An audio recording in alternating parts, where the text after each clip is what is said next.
नमस्कार साथियों, मैं आशीष द्विवेदी आप सब लोगों को स्वागत करता हूं आपके अपने चैनल टारगेट स्टडी मंत्रा। तो चलिए दोस्तों, हम आज फिर देखेंगे हिंदी पेडागॉजी के प्रश्न। तो दोस्तों, ये वीडियो जो अभी इसके पहले जो वीडियो उसके आगे का है, कुछ तकनीकी समस्या के कारण वो वीडियो पूरा नहीं हो पाया था, इसलिए उसके प्रश्नों के आगे का है। दोस्तों चलिए, एक बार फिर कहना चाहता हूँ दोस्तों, जिन भी दोस्तों ने अभी हमारा चैनल को लाइक नहीं, सब्सक्राइब नहीं किया तो दोस्तों सब्सक्राइब जरूर करें हमारे चैनल को, और बेल आइकन दबाना बिल्कुल भी ना भूलें।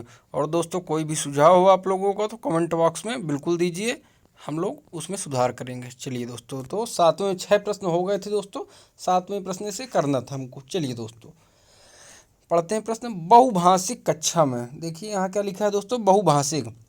बहुभाषिक का मतलब होता है मल्टी लैंग्वेज। कक्षा में बच्चों की भाषाएं शिक्षक के लिए बेहद जटिल चुनौती है। ये देखिए क्या लिखा है दोस्तों, बेहद जटिल चुनौती। आकलन की प्रक्रिया को बाधित करती है, या फिर भाषा सीखने की प्रक्रिया को बाधित करती है, या फिर संसाधन के रूप में कार्य कर सकती है। तो दोस्तों क्या होगा, कभी भी शिक्षक को बेहद जटिल चुनौती नहीं होना चाहिए बहुभाषिक कक्षा, नहीं तो ये निगेटिव बात है, इसलिए ये उत्तर नहीं होगा। आकलन की प्रक्रिया को बाधित करती, बिल्कुल नहीं बाधित करती दोस्तों, इसलिए ये भी गलत बात दी हुई है। भाषा सीखने की प्रक्रिया को बाधित करती, बिल्कुल नहीं दोस्तों, बल्कि संसाधन के रूप में कार्य कर सकती है। तो दोस्तों इसका उत्तर क्या होगा, डी। दोस्तों देखिए, बहुभाषिक का मतलब कोई कक्षा में मराठी बच्चा है, हिंदी बच्चा है, राजस्थानी है, पंजाबी है, तमिल है, तो दोस्तों सभी भाषाओं को हमको रिसोर्स बनाना चाहिए।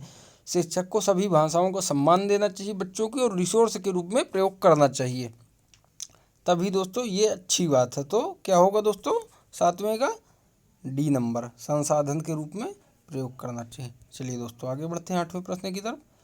बच्चे बोलचाल की भाषा का अनुभव लेकर विद्यालय आते हैं, इसका निहितार्थ है कि बच्चों की बोलचाल की भाषा को सुधारा जाए, बच्चों के भाषाई अनुभव का उचित प्रयोग किया जाए, या फिर बच्चों के भाषाई अनुभव को कक्षा के बाहर रखा जाए, या फिर बच्चों को बोलचाल की भाषा ना सिखाई जाए।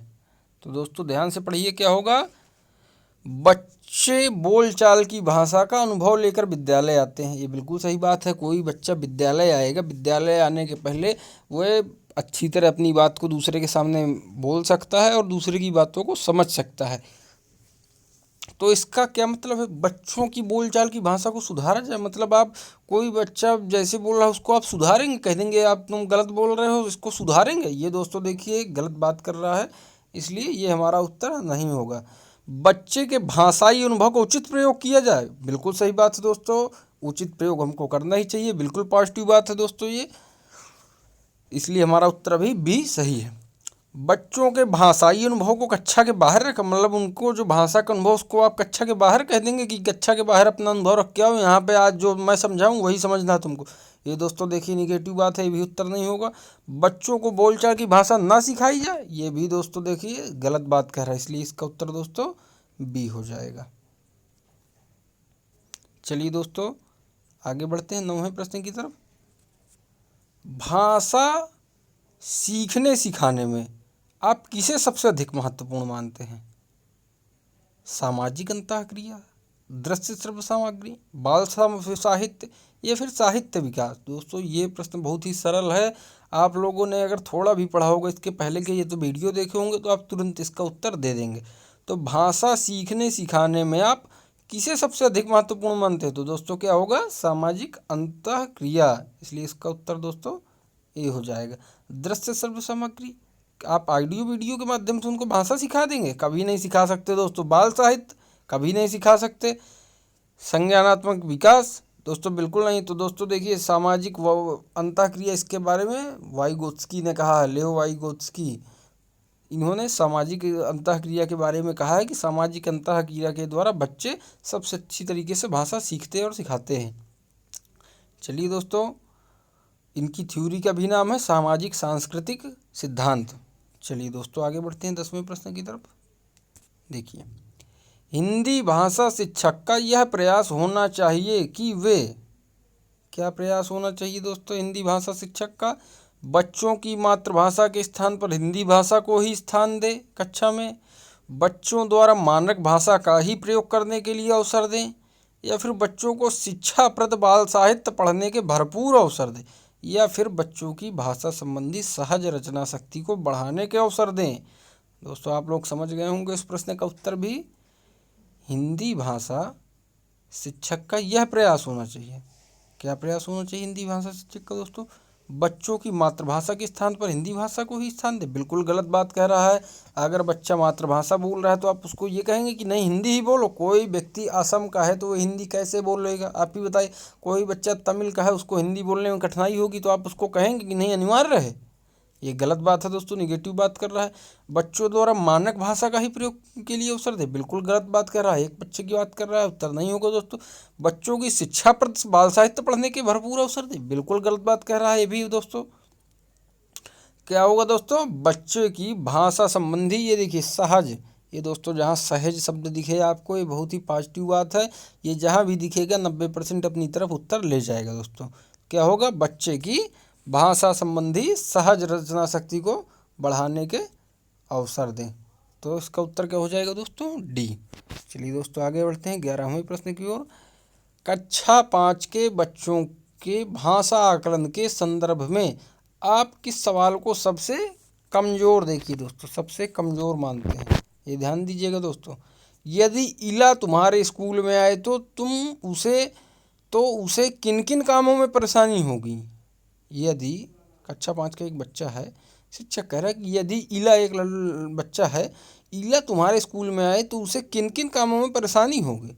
या फिर अपने दोस्तों से पूछकर पता करो कि कौन किस बात से घबराता है। या फिर ईदगाह कहानी में हामिद ने मेले में क्या खरीदा? या फिर केशव सबसे क्या कहता होगा? कल्पना करके केशव के शब्दों में लिखो। तो दोस्तों देखो ध्यान से पढ़िए क्या होगा। कक्षा 5 के बच्चों के भाषा आकलन करना है, कक्षा 5 के बच्चों का।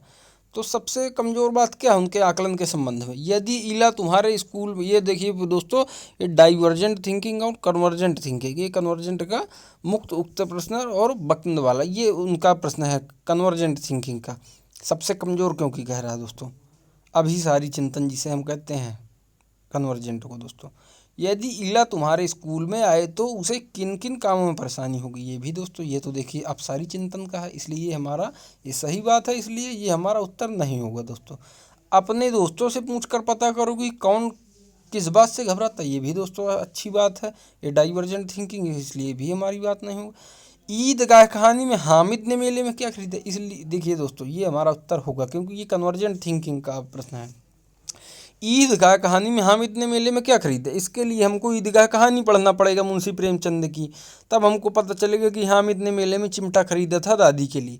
दोस्तों इसके लिए हमको याद करना पड़ेगा पाठ को। तो ये तो दोस्तों देखिए एक पक्ष की बात कर रहा है, ये कन्वर्जेंट थिंकिंग है, अभिसारी चिंतन, इसलिए ये हमारा उत्तर होगा क्योंकि यहाँ पे सबसे कमज़ोर बात पूछा गया इसलिए हमारा उत्तर होगा। अगर सबसे अच्छी बात पूछा होता तो नहीं होता उत्तर। केशव सबसे क्या कहता होगा? कल्पना करके केशव के शब्दों में, ये भी दोस्तों डाइवर्जेंट थिंकिंग अपसारी चिंतन है, ये भी, इसलिए हमारा ये भी उत्तर नहीं होगा। तो हमारा उत्तर दोस्तों सी होगा। ईदगाह कहानी में हामिद ने क्या खरीदा? चिमटा खरीदा। हमको पता क्योंकि हमने पढ़ा पाठ, लेकिन जिन्होंने नहीं पढ़ा उनको तो नहीं पता होगा, इसलिए दोस्तों इसका उत्तर सी होगा। चलिए दोस्तों आगे बढ़ते हैं 12वें प्रश्न की ओर। देखिए, डैश भाषा का अति महत्वपूर्ण प्रकार्य है, फंक्शन है, भाषा का अति महत्वपूर्ण फंक्शन है, क्या है? अक्षर ज्ञान, संप्रेषण, लेखन, सुनना। तो क्या होगा दोस्तों? संप्रेषण, कम्युनिकेशन जिसको हम लोग कहते हैं, इसलिए इसका उत्तर दोस्तों क्या हो जाएगा? बी।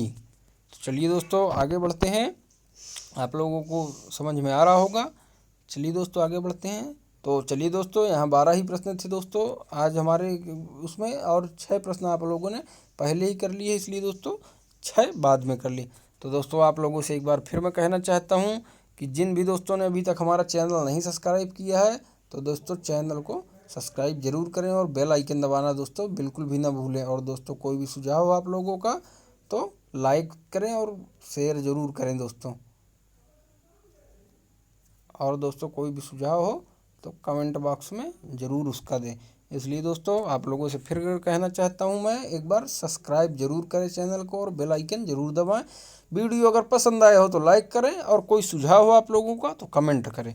चलिए दोस्तों आप लोगों का बहुत बहुत धन्यवाद। मैं विदा लेना चाहता हूँ आप लोगों से। चलिए दोस्तों, नमस्कार, धन्यवाद दोस्तों।